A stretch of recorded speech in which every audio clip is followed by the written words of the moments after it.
So there are some disadvantages to crowns, but otherwise they're quite important things.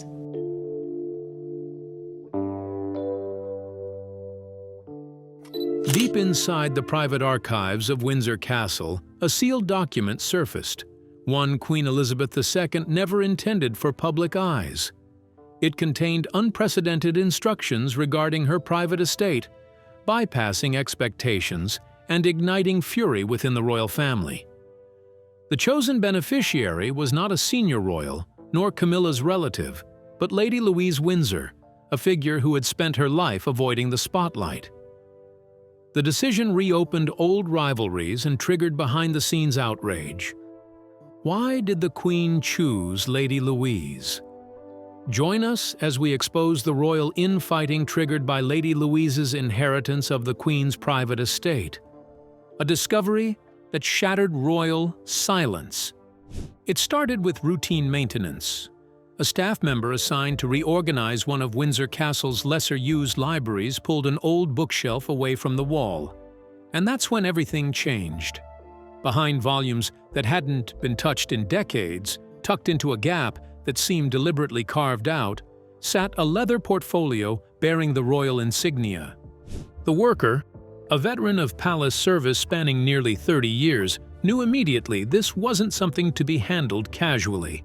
The portfolio was sealed with the kind of wax stamp that hadn't been used in official royal correspondence for years. But the signature across the seal was unmistakable. This had come from Queen Elizabeth herself. Protocol required that such a discovery should be reported immediately to senior household staff. Within the hour, 3 of the Queen's most trusted former advisors were summoned. They arrived separately, each sworn to secrecy before being shown what had been discovered. When they broke the seal and read the contents, witnesses say the room fell into stunned silence. Inside was a detailed directive, penned in the Queen's distinctive handwriting, outlining the disposition of a property that wasn't supposed to exist, not Balmoral, where she had passed away, not Sandringham, her Norfolk retreat. This was something else entirely, something that had been maintained under a veil of secrecy that had lasted more than half a century. The document was dated, time-stamped, and witnessed by 2 individuals whose names were redacted for privacy. But the content was crystal clear. Queen Elizabeth had designated Lady Louise Windsor as the sole inheritor of this mysterious estate, along with everything contained within its walls. No other family members were mentioned. There were also no provisions for shared access. Just Louise, and Louise alone. What made the discovery even more explosive was the timing. The document had been created 3 full years before the Queen's death, meaning this wasn't a last-minute decision made in declining health. This was calculated and had been kept secret with extraordinary care. Senior palace officials who thought they knew every detail of the Queen's affairs were blindsided. Even King Charles, when informed, reportedly had no knowledge of the property's existence, let alone his mother's plans for it. The first question everyone asked was obvious. Why hide this? If the Queen wanted to leave something to her granddaughter, why not include it in her official will? Why go through the elaborate process of concealing both the property and her intentions? The answer, insiders would soon discover, had everything to do with protecting Louise from exactly the kind of scrutiny and conflict that was now erupting around her. But the more pressing question was, what exactly had Louise inherited? And why was Camilla's family reacting as though they'd been personally robbed? The Scottish secret that changed everything. The property in question sits in one of the most remote corners of the Scottish Highlands, far from tourist routes and royal watchers. For decades, locals had known it simply as the Grey House, a substantial stone estate that employed a small but loyal staff and received occasional visitors who arrived and departed without fanfare. Nobody connected it to the royal family because officially it had no connection. The land had been purchased through a complex network of trusts in the early 1950s, shortly after Elizabeth ascended to the throne. The transaction had been structured specifically to keep the Crown estate out of the equation, ensuring the property would be considered private rather than public. This wasn't unusual. The Queen owned several private properties. What was unusual was that this particular estate had been kept completely off the radar. No photographs of the property existed in public archives. It had never been mentioned in any royal biography or historical account. Staff members who worked there had signed confidentiality agreements that went far beyond typical employment contracts, with severe legal consequences for any breach. Even the property's official name, used only in internal documents, was deliberately generic to avoid drawing attention. The estate itself was substantial, over 200 acres of highland terrain, with the main house containing more than 40 rooms. But its value wasn't in size or location. What made this property priceless was what Queen Elizabeth had stored inside over 7 decades of reign. This was her private archive, personal museum, and sanctuary from the demands of public life. The rooms contained items that scholars and historians would give anything to access. There were personal letters exchanged with her father, King George VI, during the years before he unexpectedly became king. Annotated diaries spanning her entire reign, documenting her private thoughts about world events, political leaders, and family matters. Artwork that had been removed from public circulation and stored for safekeeping. Jewelry that predated the official crown jewels collection. And perhaps most significantly, correspondence with figures ranging from Winston Churchill to Margaret Thatcher, unfiltered by the sanitization that typically affects official records. But beyond the historical artifacts, the estate held something even more personal. Queen Elizabeth had used this property as her genuine retreat, the place she went when the weight of monarchy became too heavy to bear. While the public knew about Balmoral and Sandringham, this was where she went when she needed to truly disappear. The gardens had been designed to her specifications. The library reflected her actual reading preferences, not the carefully curated image presented to the public. Even the kitchen reflected her genuine tastes rather than state dinner requirements. Staff members who had served there over the years described it as the only place they'd ever seen the Queen completely relaxed. She walked the grounds without security hovering. She spent hours in the library without appointments that dictated her schedule. She invited only the people she genuinely wanted to see, not those protocol demanded she entertain. In every meaningful way, this was her true home, and she had kept it secret from nearly everyone. Now, learning that this intensely personal space had been left entirely to Lady Louise sent shockwaves through those who thought they understood the Queen's priorities. What made this particular granddaughter worthy of receiving the Queen's most private sanctuary? And how had a relationship deep enough to warrant such a gift developed without anyone noticing? The bond nobody saw developing. To understand why Queen Elizabeth chose Lady Louise, you have to look past the public image of the royal family and examine the relationships that developed away from cameras and official engagements. While the world focused on William and Harry, on the line of succession and future kings, something quieter but equally profound was happening between the Queen and her second youngest grandchild. Lady Louise had always been different from other young royals. Born with a visual impairment that required multiple surgeries, she grew up with a humility that fame and privilege often destroy. Her parents, Prince Edward and Sophie, made a deliberate choice to raise their children away from the spotlight, refusing royal titles that could have been theirs and insisting on normal education rather than royal privilege. This approach aligned perfectly with the values that Queen Elizabeth held privately, but couldn't always implement with other grandchildren. She watched Louise grow into a thoughtful, well-read young woman who showed genuine interest in history, particularly royal history, without any apparent desire to exploit that connection for personal gain. Louise asked questions not to appear smart, but because she genuinely wanted to understand. She listened more than she spoke. And critically, she never, not once, leaked private family conversations to the press or used her royal connection for social media attention. The relationship deepened during summer visits to Balmoral, while other family members treated these as obligatory appearances, bringing friends and scheduling their stays around other commitments. Louise would come alone and stay longer. She accompanied the Queen on morning walks without expecting conversation, comfortable with silence in a way that's rare among young people. She spent afternoons in the library, genuinely absorbed in books, rather than sneaking glances at her phone. Queen Elizabeth, who had spent a lifetime surrounded by people who wanted something from her, found Louise's lack of agenda refreshing.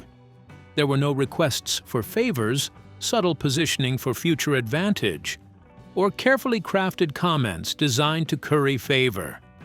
Louise simply enjoyed her grandmother's company, and the Queen responded by sharing more of herself than she typically revealed to anyone.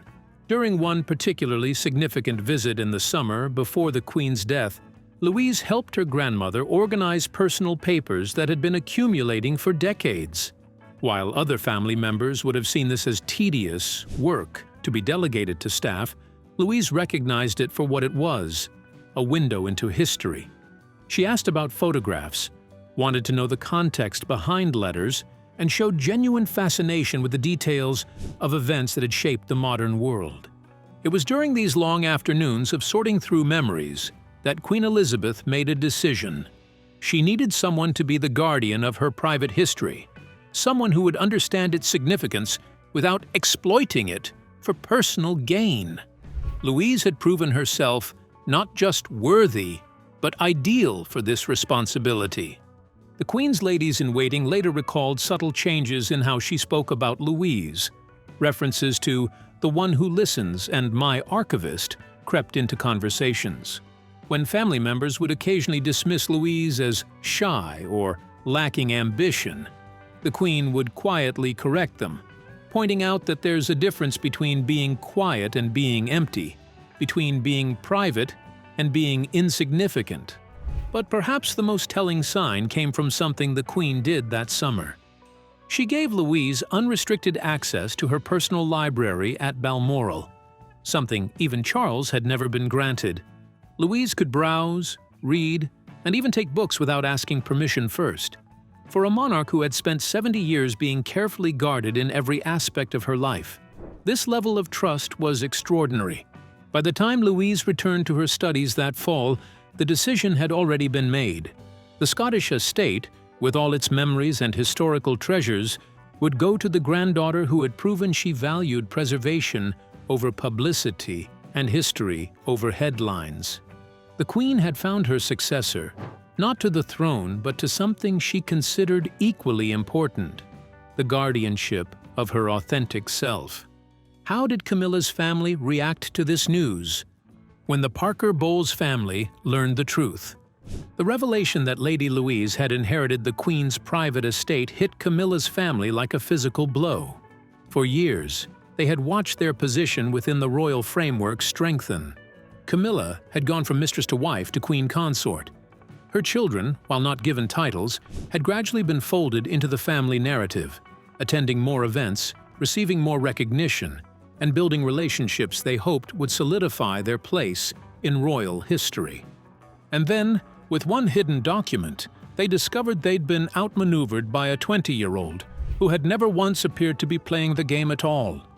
The Queen's choice to bypass her son's wife's family entirely, to give her most personal possession to a granddaughter who shared no blood with Camilla's children, sent an unmistakable message about who truly belonged in the inner circle.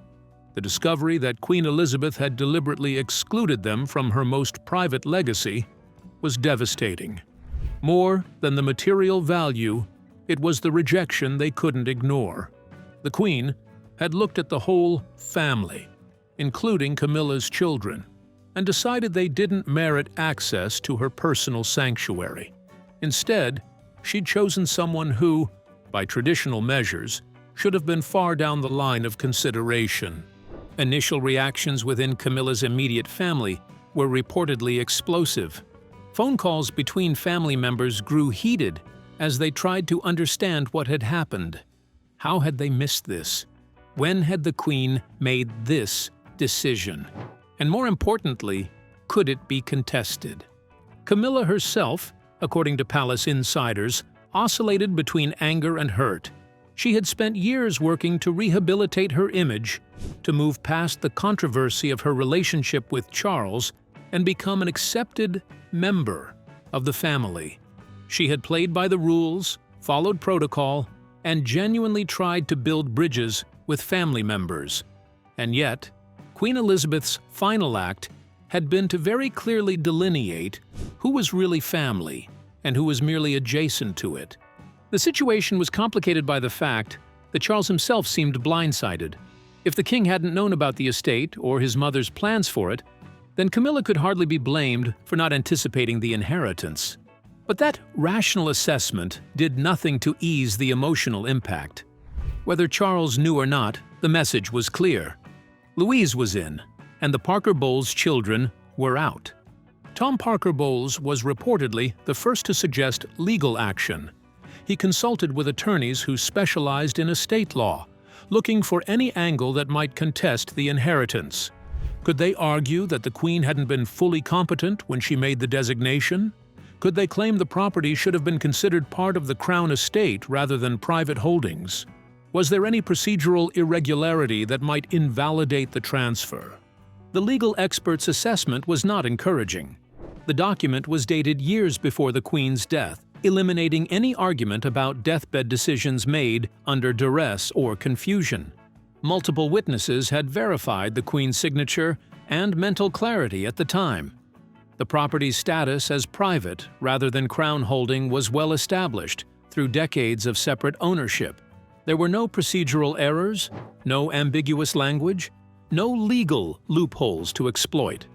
But more dangerous than the lack of legal options was the public relations catastrophe that challenging the Queen's wishes would create. Even floating the idea of contesting the inheritance had leaked to the press, and the reaction had been immediate and brutal. The British public, still mourning their longest-serving monarch, was outraged at the suggestion that the Queen's final wishes should be questioned. Editorial pages condemned the grasping behavior of Camilla's family. Social media erupted with hashtags defending Louise and attacking the Parker Bowles clan. The situation escalated when someone, likely from within the legal team Camilla's family had consulted, leaked the specific arguments they were considering.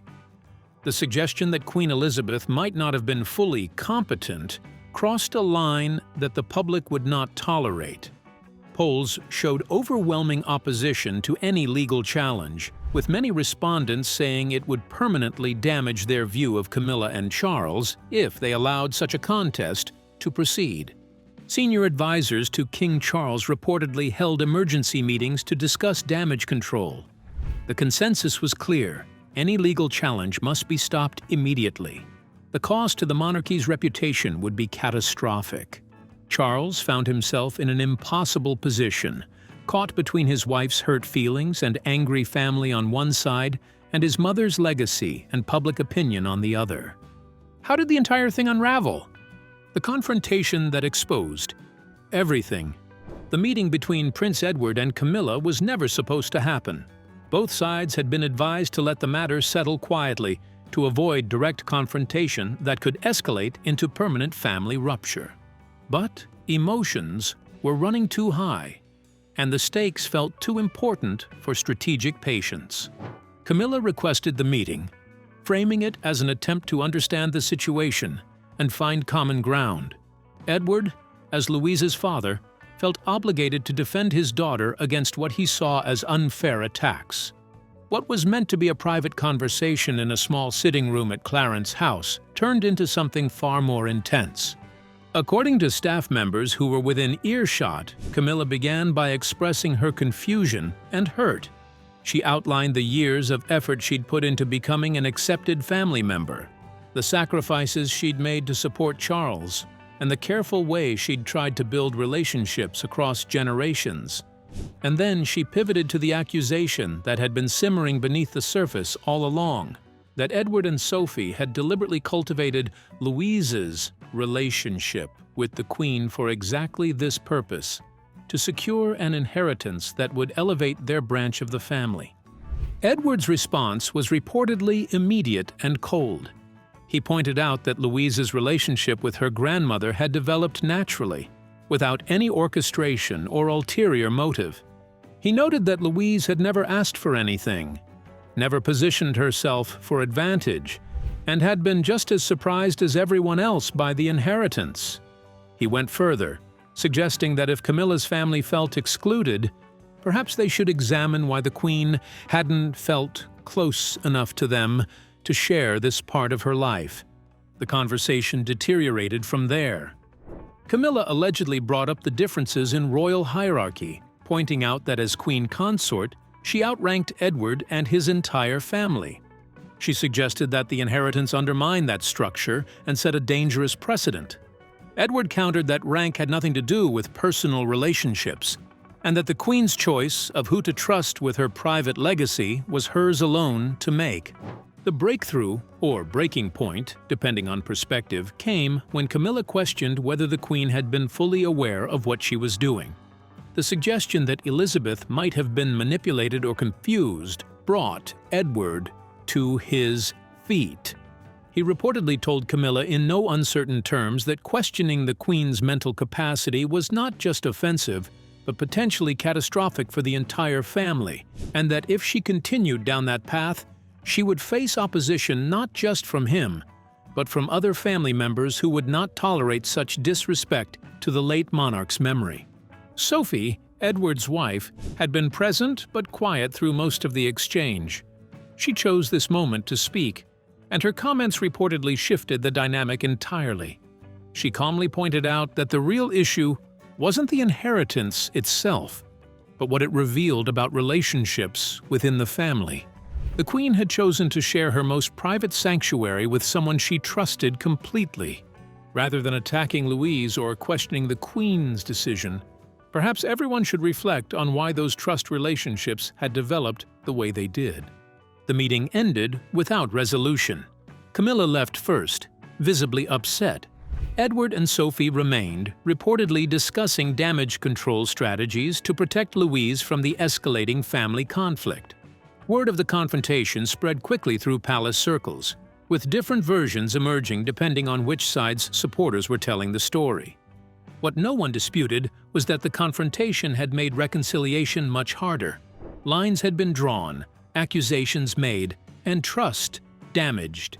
The inheritance had exposed fault lines in the family that went far deeper than anyone had realized.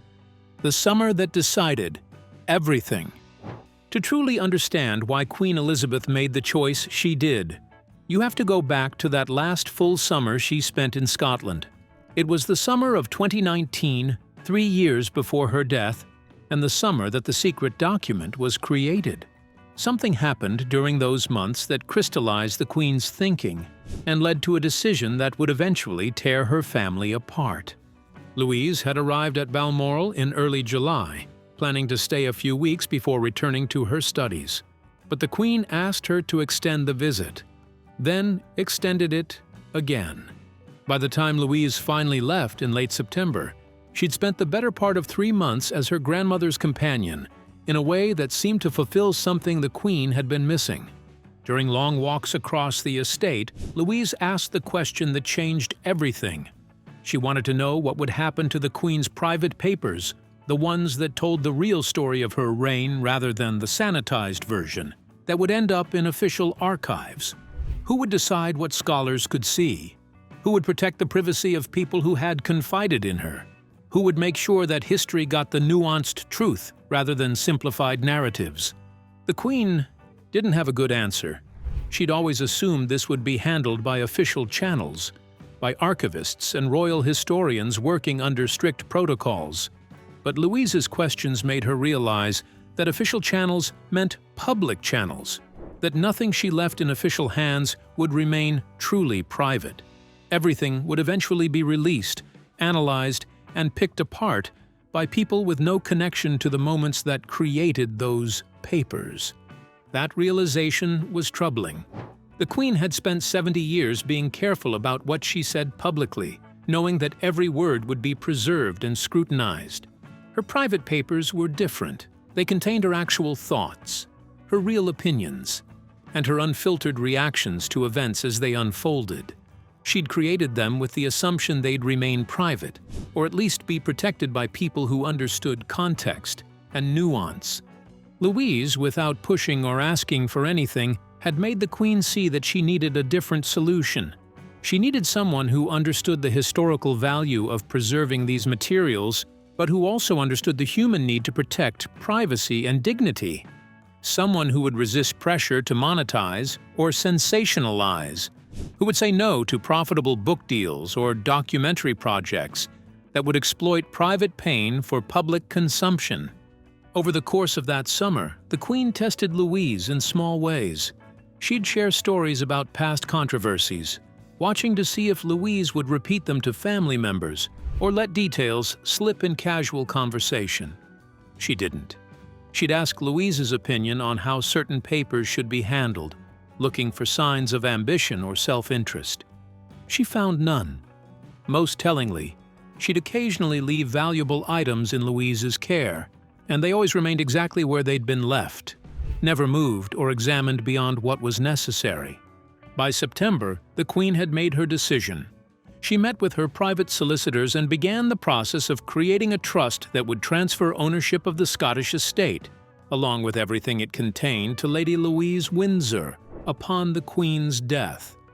She structured it to bypass official royal channels, to remain hidden until after she was gone, and to be legally unassailable once revealed. The Queen knew this decision would cause conflict. She wasn't naive about family dynamics or the hurt feelings that would result from such a clear statement of preference. But she'd also reached a point in her life where protecting her legacy mattered more than avoiding family drama. She'd spent 70 years putting duty before personal preference. This would be one of the few times she did the opposite. The document she created included a personal letter to Louise, not the recorded message that would be discovered years later, but a written explanation of her reasoning. In it, she acknowledged that Louise might face criticism and conflict because of this inheritance. She apologized in advance for the burden she was placing on her granddaughter, but she also expressed absolute confidence that Louise was the right choice, the only choice, because she represented qualities the Queen valued above all others: discretion, integrity, and a genuine respect for history over headlines. When Louise left Balmoral that September, she knew about the estate and the Queen's plans. But she'd been sworn to secrecy, told that the transfer wouldn't happen for years, and urged to continue living her life exactly as she had been. The Queen didn't want Louise to feel burdened by expectation or to change her behavior based on future inheritance. She just wanted Louise to know that she was trusted, valued, and seen as the keeper of memories that mattered more than crowns. And as Lady Louise steps into guardianship of the Queen's most private legacy, will discretion be enough to withstand the pressures now closing in around her? Share your thoughts with us in the comments section. Remember to like, share, and subscribe for more. Also, click the next video showing on your screen. You will enjoy it.